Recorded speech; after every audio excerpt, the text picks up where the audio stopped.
दुनिया भर के लिए ये एक बेहद दुखद खबर है। कोलंबिया में एक हर्क्यूलिस C-130 सैन्य विमान दुर्घटनाग्रस्त हो गया है, जिसमें 110 सैनिक सवार थे। ये हादसा प्यूएर्तो लेगुइजामो से उड़ान भरते समय दक्षिणी अमेज़न क्षेत्र में पेरू की सीमा के पास हुआ। आइए जानते हैं इस हादसे के बारे में हर महत्वपूर्ण जानकारी।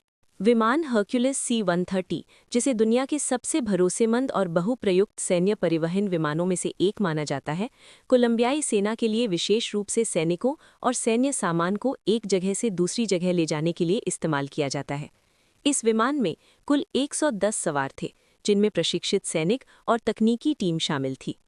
प्यूएर्तो लेगुइजामो से उड़ान भरने के बाद ये विमान दक्षिणी अमेज़न की ओर बढ़ा, जो अपने घने जंगलों और मुश्किल भौगोलिक परिस्थितियों के लिए जाना जाता है। इस क्षेत्र में मौसम की स्थिति अक्सर अचानक बदलती रहती है, जिससे विमानन ऑपरेशंस चुनौतीपूर्ण हो सकते हैं।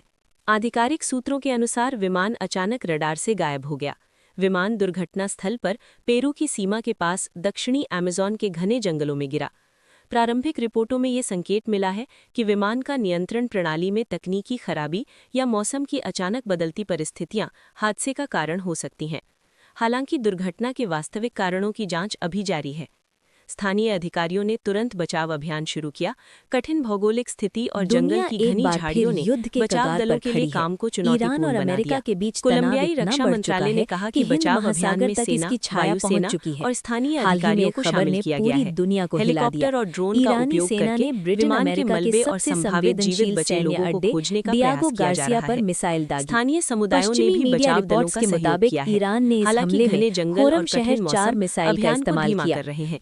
राष्ट्रपति ने ट्वीट कर इस घटना पर गहरा दुख व्यक्त किया। इस मिसाइल को इंटरसेप्ट कर लिया गया, लेकिन इसके ऐलान ने पूरी दुनिया में सनसनी मचा दी है। इजरायल ने पहले ही चेतावनी दी थी कि ईरान के पास 3000 किलोमीटर तक की रेंज वाली मिसाइलें हैं और अब उनके पास 4000 किलोमीटर तक मारक क्षमता वाली मिसाइलें भी मौजूद हैं।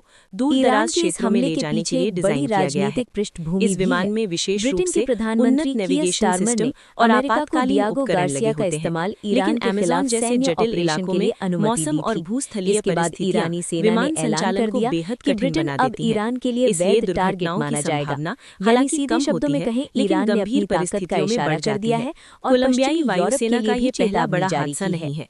अब अगर ईरान के पास 4000 किलोमीटर रेंज वाली मिसाइलें हैं, तो इसका मतलब ये है कि ईरान पश्चिमी यूरोप तक अपनी मारक क्षमता पहुंचा सकता है। इसमें शामिल है जर्मनी, फिनलैंड, ऑस्ट्रिया और अन्य देश। यानी हिंद महासागर में शुरू हुआ ये तनाव अब पूरी दुनिया के लिए खतरे की घंटी बन सकता है। विशेषज्ञों का कहना है कि हालांकि अभी कोई वास्तविक हमला नहीं हुआ, लेकिन राजनीतिक तनाव और सैन्य तैयारियों ने पूरी दुनिया की नजरों को इस क्षेत्र पर केंद्रित कर दिया है। और मानसिक स्वास्थ्य ये घटना सिर्फ सैन्य रणनीति नहीं है, बल्कि वैश्विक राजनीति और ताकत के संतुलन को भी चुनौती देती है। ईरान का ये कदम पश्चिमी देशों के लिए चेतावनी है कि वे अपने सैन्य और राजनीतिक कदमों में सावधानी बरतें। इस बीच दुनिया भर के नेताओं की नजरें हिंद महासागर और मध्य पूर्व पर टिकी हुई हैं। क्या ये मिसाइल तनाव सिर्फ राजनीतिक सिग्नल है या इससे आगे कोई वास्तविक टकराव होगा? ये सवाल अब पूरी दुनिया के सामने है। जैसे जैसे ये स्थिति विकसित होती है, हम आपको हर अपडेट तो लाइक और शेयर करें। दुनिया बदल रही है चैनल और भू राजनीति के नए खेल में हर कदम मायने रखता है। अगर आप ऐसे ताज़ा और रोमांचक अपडेट्स देखना चाहते हैं तो सब्सक्राइब करें और बेल आइकन दबाना मत भूलिए, ताकि कोई भी अहम खबर आपसे छूट न जाए। धन्यवाद।